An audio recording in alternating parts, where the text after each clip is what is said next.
Welcome back, ladies and gentlemen. We're at another pub.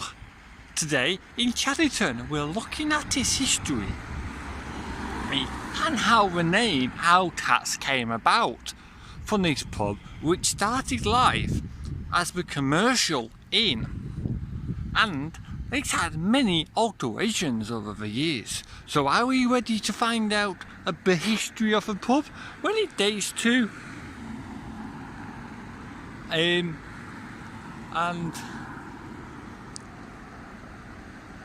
anything else we need to know about this pub? Let's get going. So, the Owd Tatts was originally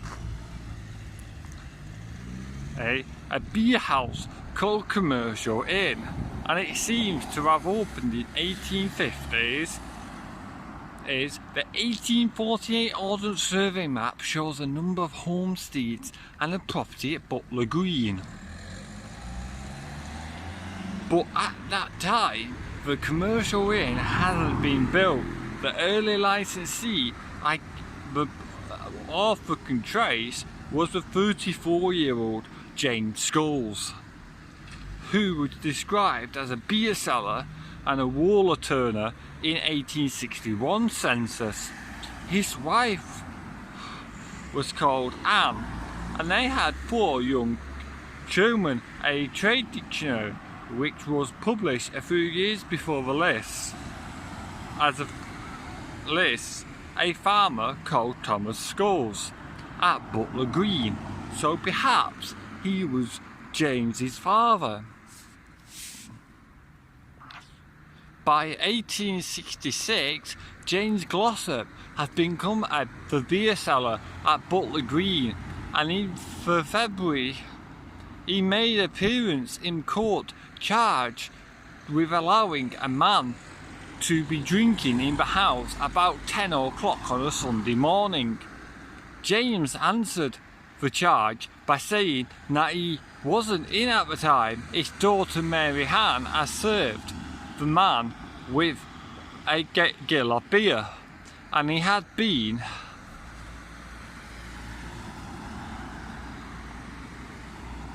and if he's been at home, he wouldn't have it happened. Since it was his first offence, the magistrates fined him 5 shillings for 1878. The 1871 census recorded that James Glossop was a grocer as well as a beer seller, and his wife was called Sarah, and they had 2 sons living with them. James, an assistant, and Thomas, a bookkeeper and future licensee. So before we carry on with this, we're moving into the Glossop reign of licensees. But originally, Neves was owned by the Scholes, and just down there where the church is Scholes Street. So could Scholes Street have a connection and be named after the people who own this public house here? As that and Scholes Street would have made more sense as to why it's got its name. Let me know down in the comments if you think that theory is correct. Back to the pub. 10 years later, James Glossop was 64 years old. The eldest son appears to have left home, and Thomas now had a wife called Mary Ann. James' daughter, who had served that legal glass of beer in 1866, was back at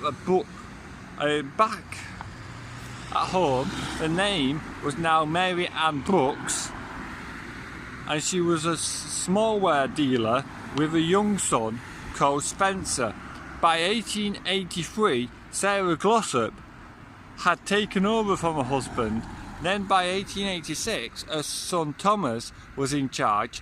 5 years later, Thomas was dead, and his widow had the license. Her nephew, Spencer Brooks, was now aged 20 and employed as a barman, and there was also a niece called Isabella Smith, employed as a barmaid. Mary Ann Glossop ran the Commercial Inn until 1899, And during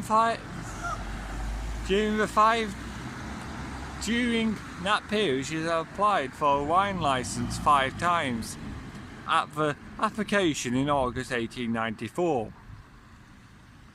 Her solicitor explained to the magistrates that she owned the house and that she desired a full license or anyways a wine license.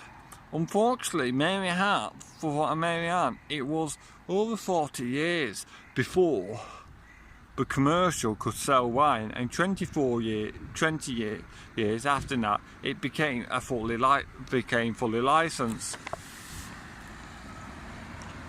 Maybe Mary Ann has been trying to increase the value of her property before she sold out, and a full licensed house or even a beer house with a wine license had more value than one with just a beer license. In event she had to settle for selling the commercial as a beer only house, the purchasers were the Openshaw Brewery Company of West Goyton. Their first tenant was William Tatlow. In 1899, and during his 28 years at the commercial, he tried to get a wine license.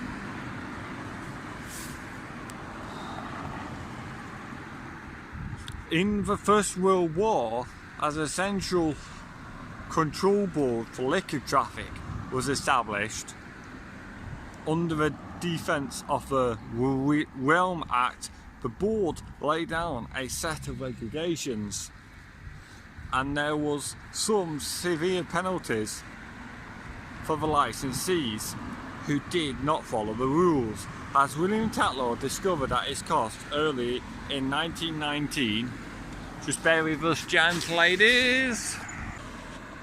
He was fined £1 for serving beer in an unstamped pot, and £10 for charging 7 dame for a pint instead of 6 dame.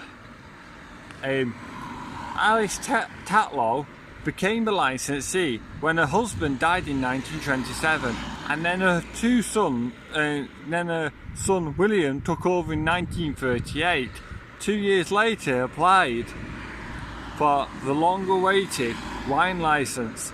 A solicitor told the magistrates that there was now a greater demand for wine than there used to be, particularly from women, and that the house had been in Mr. Tatlow's family for 40 years. But William got his wine license, and he continued to run the commercial until 1950. The next licensee was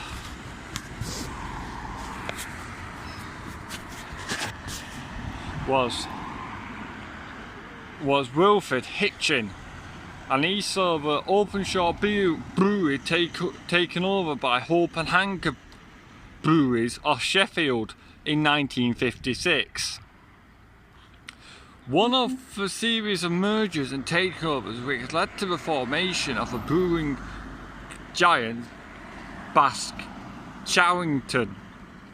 Mr. Hitchen brought the commercial up to the public house status when he attained the full license in 1960. When he visited the commercial about 1969, when he was working at Gem Mill, and Gem Mill's in that direction, one Sunday during our dinner break, we went to the pub for a couple of pints and a game of cards in the tap room. I remember somebody commenting that the place would soon be halted and the tap room done away. With the licensees was then Jane Thompson. When she left in 1971, this person left Gem Mill to work for Boundary Park Hospital just when the predicted alterations took place. I can't say as I didn't return to the commercial until 1985. That's when I discovered it was called the Owd Tatts. The pub was officially renamed Owd Tatts on 12th of February 1981, when Brian Lynch was the landlord. Sadly, Brian died in 1987. His widow, Maria, took over the running of the newly refurbished pub until 1994. Next came Eileen Hattersley, and the present license at the time of publishing this book was Maria Mayers, arrived in 1998. In recent years,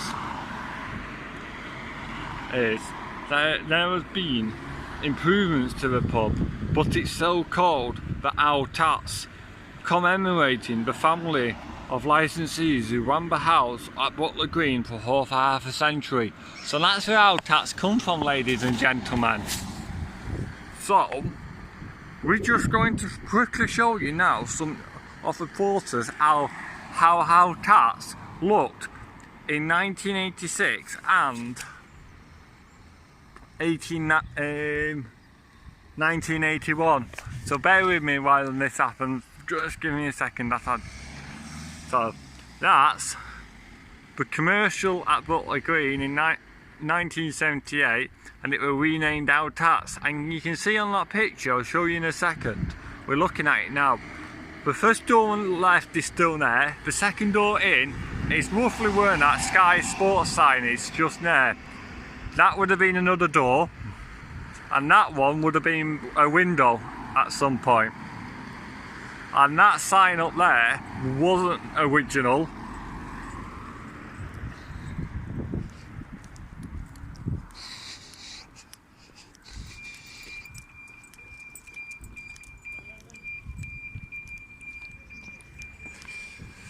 And up on that side, you probably have seen on the picture just here, you had Brewery 10 on that side where that Owd Tatts sign is today.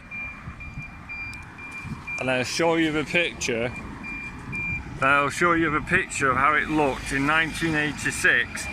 The doorway on the left was part of a separate cottage. So, give me a second. So that was part of the original cottage. And I'll show you now. So this is how Owd Tatts looked.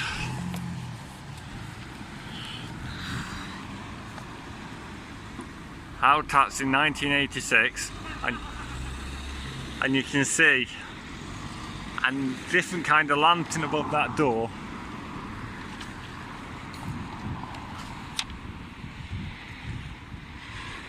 And then you can see the two windows there, and then you can just see the new door at that side with the bass sign of the windows, and it all has shutters as well on here. So it's a very interesting pub. So if you ever want any pubs documenting around the local area, please let me know and I try and get to them. But I am doing them all in order at some point when I can get around. So I'll catch you on another video. This has been Owd and Vols. Thank you for watching this video. Right, just forgot to say, this pub is now closed and abandoned. The future for this pub, it remains uncertain. There's been rumours going around that it's going to get converted in houses, get demolished for new shops, especially a new one-stop has been rumoured. There's been all sorts of rumours, so if you know what's happening with this site, please let me know.